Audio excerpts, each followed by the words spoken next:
Hello, and welcome to Shadow Me Next, a podcast where I take you into and behind the scenes of the medical world to provide you with a deeper understanding of the human side of medicine. I'm Ashley, a physician assistant, medical editor, clinical preceptor, and the creator of Shadow Me Next. It is my pleasure to introduce you to incredible members of the healthcare field and uncover their unique stories, the joys and challenges they face, and what drives them in their careers. It's access you want and stories you need. Whether you're a pre-health student or simply curious about the healthcare field, I invite you to join me as we take a conversational and personal look into the lives and minds of leaders in medicine. I don't want you to miss a single one of these conversations, so make sure that you subscribe to this podcast, which will automatically notify you when new episodes are dropped, and follow us on Instagram and Facebook at Shadow Me Next, where we will review highlights from this conversation and where I'll give you sneak previews of our upcoming guests. Today on Shadow Me Next, I'm talking with someone who brings so much honesty, humor, and heart into an area of medicine most people are terrified to talk about: sexual health and urology. Dr. Stephanie Zwonitzer is a urology and sexual health nurse practitioner. I love the moment she describes realizing she wanted to know the why behind her decisions, not just carry them out. That feeling led her to transition from nurse to nurse practitioner. We get into all of it: how she helps patients navigate incredibly vulnerable conversations, how she makes the most embarrassing appointment of someone's life feel safe and even light, and how much joy she gets from restoring confidence, intimacy, and connection in her patients' lives. And we talk about the reality of practicing in a field where every single day looks different, emotionally, clinically, and personally. This is a thoughtful, fun, and very real conversation about what it means to treat the whole person and why sexual health is healthcare. Please keep in mind that the content of this podcast is intended for informational and entertainment purposes only and should not be considered as professional medical advice. The views and opinions expressed in this podcast are those of the host and guests and do not necessarily reflect the official policy or position of any other agency, organization, employer, or company. This is Shadow Me Next with Dr. Stephanie Zwonitzer. Dr. Z, thank you so much for joining us on Shadow Me Next today. I cannot wait for our conversation. It's going to be a blast. Thank you so much for having me. I'm excited to be here. So, Dr. Z, you are a urology and sexual health nurse practitioner. You have your doctorate of nursing practice. I would love to hear about your journey in medicine, primarily because nurse practitioners, you guys have such a fantastic route to medicine. It's also different for each of you. So if you wouldn't mind, give us a little bit of your journey. Yeah, absolutely. So way back in 8th grade, I job shadowed a nurse midwife and fell in love with nursing and decided that was going to be my career. And I stuck with it. So right out of high school, I got my bachelor's in nursing and graduated from the University of Nebraska Medical Center in Omaha, Nebraska. And it was a great experience. They're a fabulous, fabulous hospital system with all kinds of different ways that they do medicine, transplants, and everything else. So it was such a great learning experience and a great environment because they have so many different types of students there that everybody is in teaching mode. And so it doesn't matter if you follow a patient to the CT room or you're in the exam room with them or whatever, everybody's in teaching mode. So it was a great experience. And I worked as a cardiac ICU nurse for a while. Stayed home with my kids when they were little for about 2 years, and then went back to work. I did med surg floor and then eventually geriatrics. And a couple years into the geriatrics, I was like, I'm really starting to get frustrated that I don't get to make more of the decisions. I call the docs and I'm like, hey, room 12's blood pressure is high. And they're like, okay, go ahead and adjust their amlodipine. I'm like, all right. And then, hey, room 14, their blood pressure is high. And they're like, okay, go ahead and increase their lisinopril.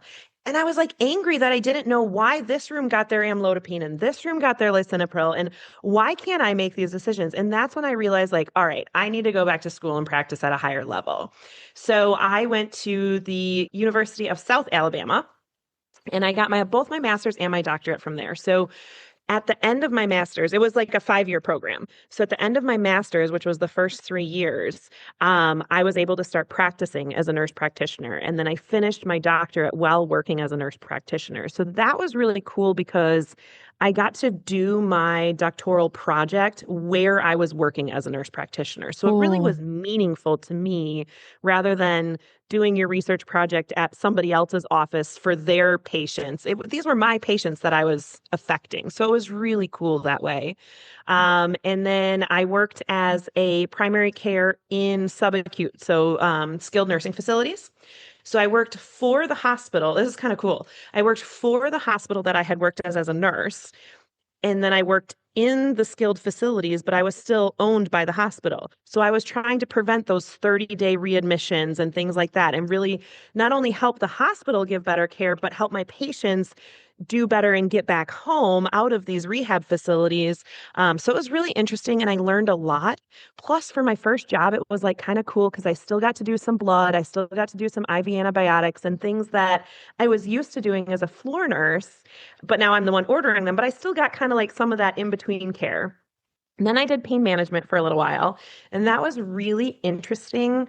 Um, but the way that my company was doing pain management was heavy on opioids. And I just felt like I was kind of contributing to the epidemic and not really being able to help people get off. And Mhm. so I left there and I ended up in urology, which I just took on a whim. I didn't know I was going to love urology. And I had friends in the field who were like, oh my God, with your personality, you're going to love it. Just give it a chance. And so I did, and it is absolutely where I belong. It is fun. It is interesting. Every patient is different, even if they have the same issues. And then I get to do the sexual medicine side of things, which is super fun. And I don't know how you feel about this, but I feel like everyone gets to have sex and they should be having good sex. Like I've saved marriages because of what I help them with in their clinic. It's so cool. There's a lot to unpack there, and I cannot wait to touch on a couple of those things. But first, I want to go back to something that you said in working in GYN. I giggle because I think I know what they mean. When somebody said, with your personality, you're going to do really well in urology. And we're both laughing because it really does take a special person to walk into the room of a complete stranger and say, all right, drop your pants. I'm going to look at the most private of parts of your body. And we're going to have a good time with it, right? I Yeah. mean, that's really Yeah, what they and mean.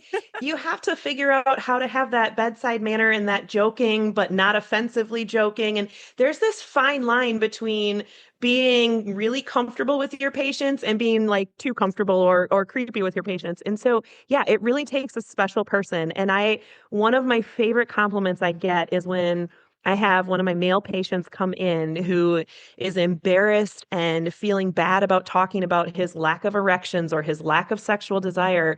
And I'm just like, walk in and I'm like, all right, so your dick's not working right? Like, let's talk about it. And he's just like, phew, okay, you're right. We can talk about this. Thank you for making it easier for me. It's like, you're welcome. That is my favorite compliment that I can get when I make it comfortable for one of my guys. And I love that. And that it's something that even in dermatology, you can imagine in dermatology, which is where I work as a PA, it's skin, believe it or not, your penis and your vagina, it is covered in skin, which is definitely Yes. still fair game for us. And because I worked in GYN previously, I tell people it's like my old stomping grounds. Like bring Yeah. it on. I love it.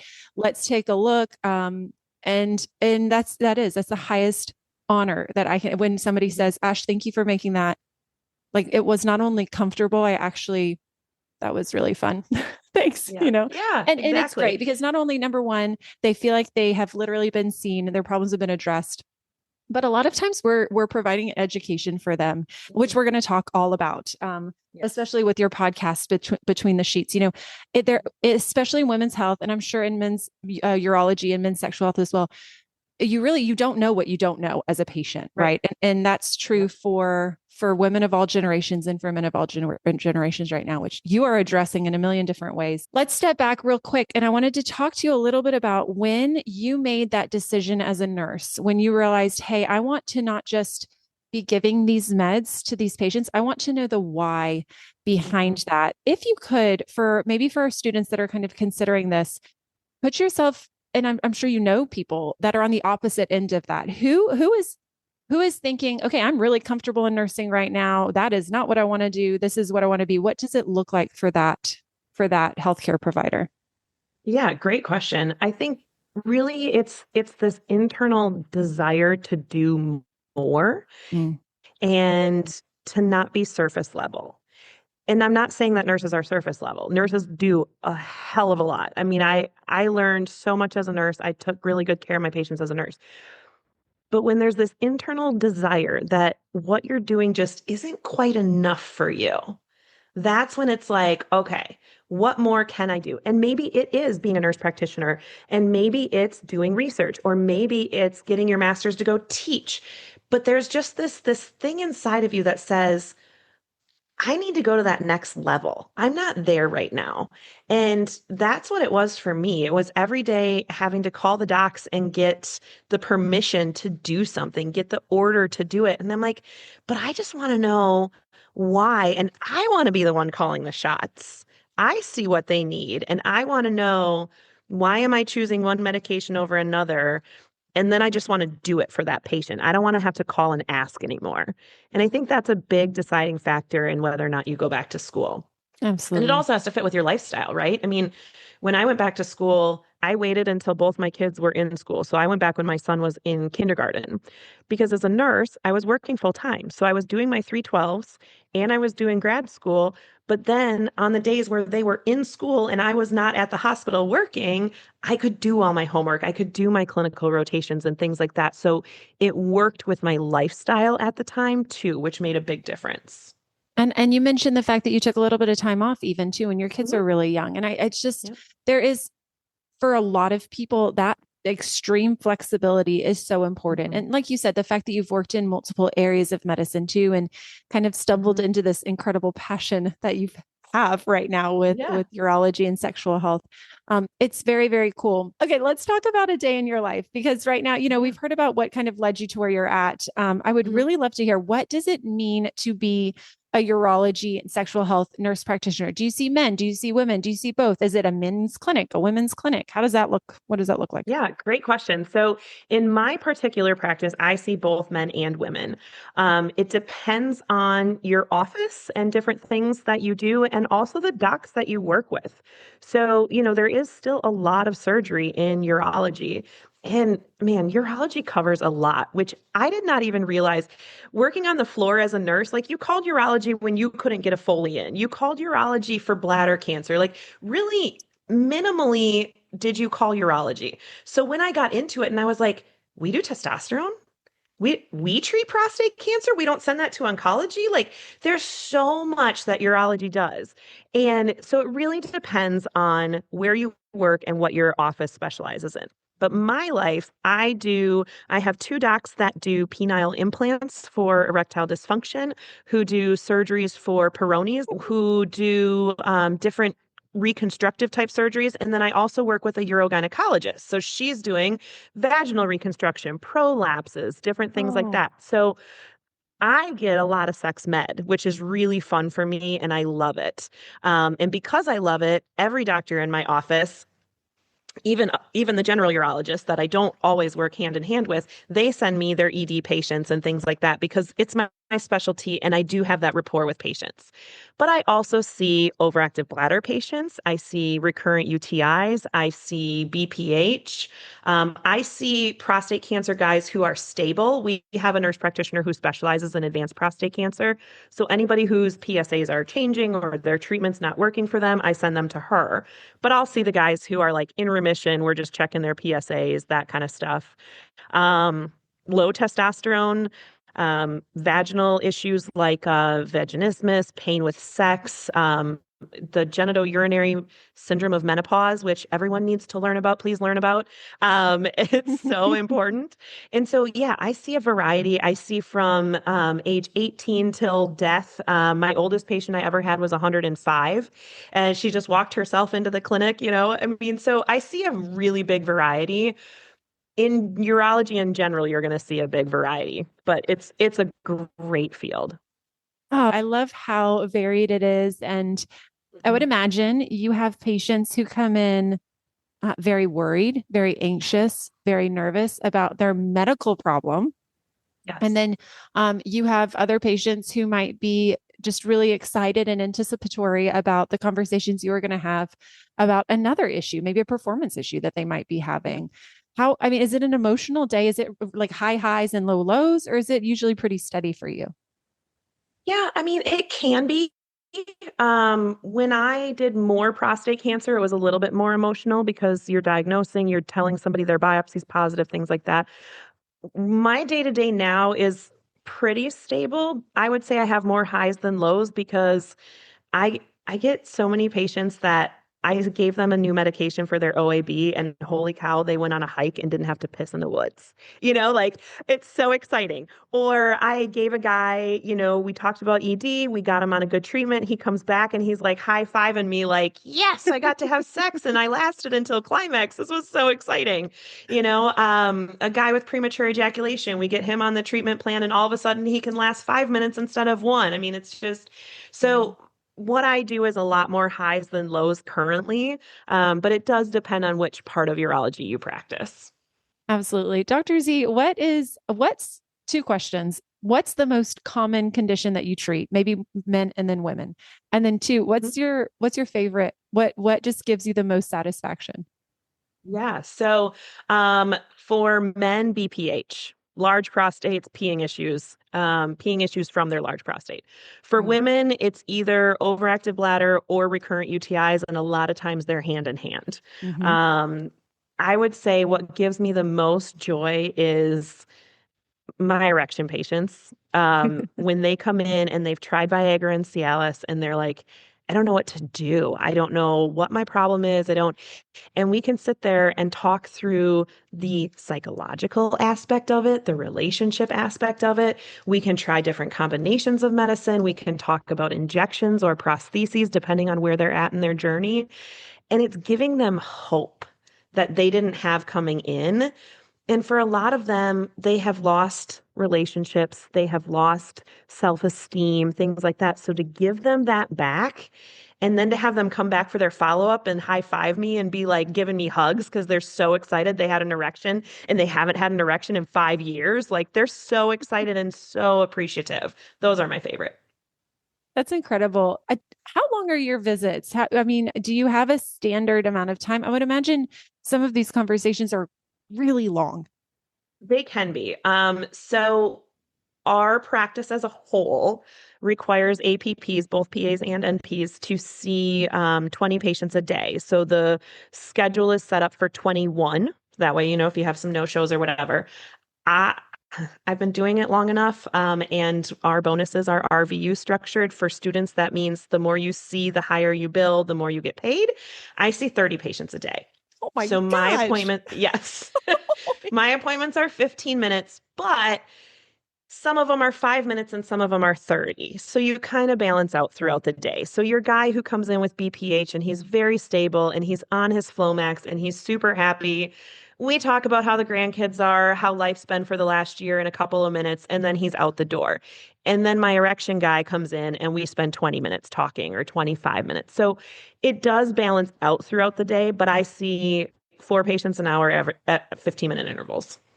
That's incredible. You are a superwoman. You are a superwoman. Have you ever encountered a situation where, because I think we're getting this a lot in medicine, especially now that patients are coming in so well informed. And I just actually made a post about this. Patients are doing really excellent research. Patients used to say, "Well, I doctor Googled it," and it was kind of a laughing matter, a joke. Nowadays, patients say that I take them very seriously because if they're doing their research, it's probably pretty good research.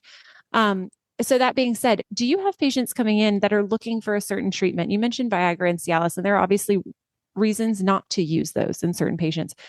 Do you have patients coming in looking for something and you have to kind of give them bad news and say, well, no, that's not what we're going to do? How do you approach that? Do you ever get anger coming back your Yeah, way? absolutely.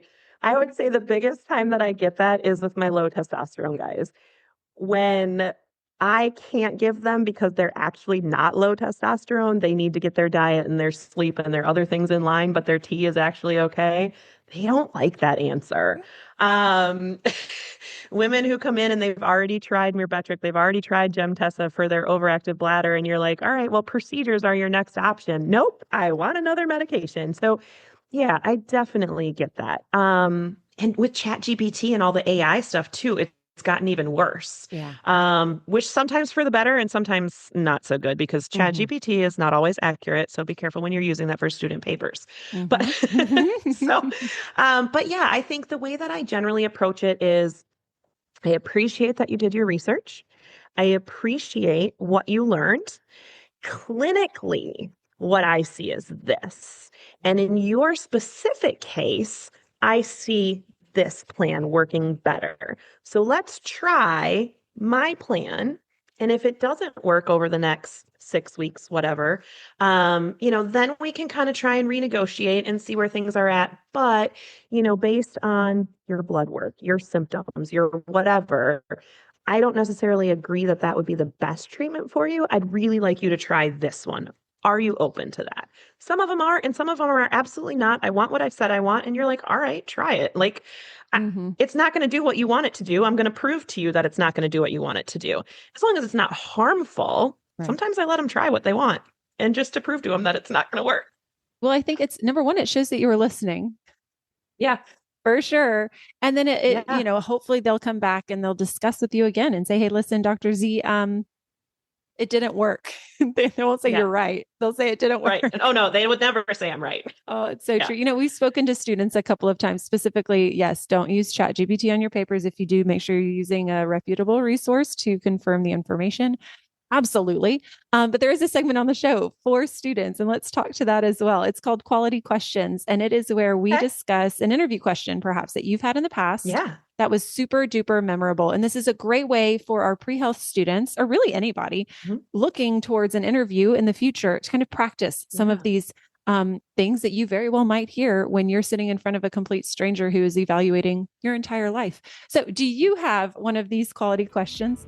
Keep in mind that there's more interview prep, such as mock interviews and personal statement review over on shadowmenext.com.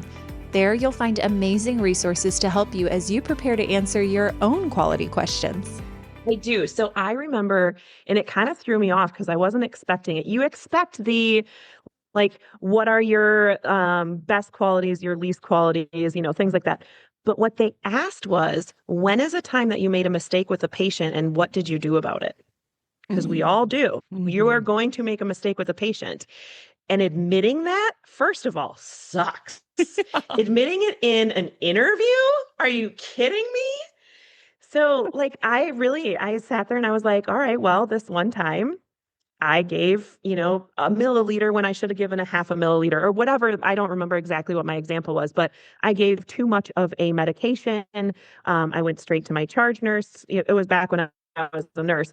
I went straight to my charge nurse and, told them, we called the pharmacy, we asked what to do, we documented everything, whatever. And the patient turned out to be fine and everything was good. But that is such a hard question to answer, especially on the spot when you're like, what do you mean? I'm supposed to talk my best. I'm supposed to be on my best behavior right now. I'm in an interview. And they're like, hey, when did you screw up? And you're like, oh, well, but just know we all have screwed up. We have all made a mistake. Pray that your mistake didn't do harm to a patient, but we've all made mistakes. You've written the wrong order. You entered the wrong med. You gave the wrong something. You've done something, and that's okay. We all have. We just, unfortunately, we're in a career where we could have some really bad outcomes if we make mistakes versus, dropping the mail off at the wrong house. That's a really great quality question. Oh my gosh. I mean, it's a terrible one. I would not want that one. That sounds awful. No, I remember just being completely shocked. How dare you ask me something like that? I would never make a mistake. You're in an interview. You don't want to admit that you make mistakes. No, absolutely not. Absolutely not. Dr. Z, you have this fantastic podcast. It is called Between the Sheets. And I would really love just for you to tell us quickly what this podcast is about, because coming from you. I can't wait to hear it. I love this podcast so much. It is so much fun. So Between the Sheets came from me loving sexual medicine. And at work, I still have to practice general urology because that's what I do. And I wanted this outlet to be able to explore sexual medicine more, to get quality education out there because it's lacking, Mm-hmm. and to kind of start to strip away the shame and tabooness of talking about sex.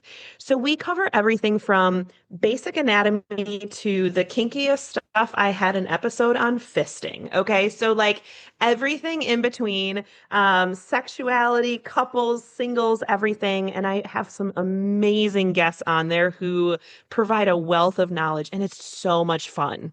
It is so needed. It is so needed. And I'm sure this probably came about because in clinic, you were answering questions that you did not even realize were questions. It goes back to what we were talking about how patients don't realize what they don't know.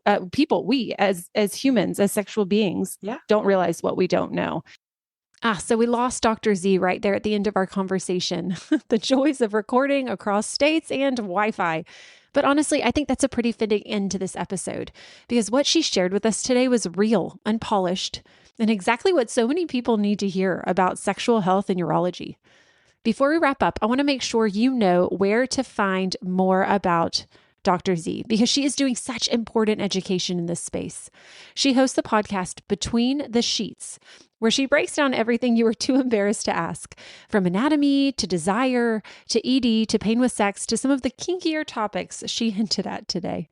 And she does it in a way that's approachable, evidence-informed, and genuinely fun. You can also visit her website, Between the Sheets with Dr. Z, that's drz.com, and follow her on social media for bite-sized education, honest conversations, and the kind of sexual health content I wish every patient had access to. I'll link all of her information in the show notes below. Dr. Z, if you're listening back, thank you for bringing so much clarity, humor, and humanity to a part of medicine that so many people are afraid to talk about. Thank you so very much for listening to this episode of Shadow Me Next. If you liked this episode, or if you think it could be useful for a friend, please subscribe and invite them to join us next Monday. As always, if you have any questions, let me know on Facebook or Instagram. Access you want, stories you need. You're always invited to Shadow Me Next.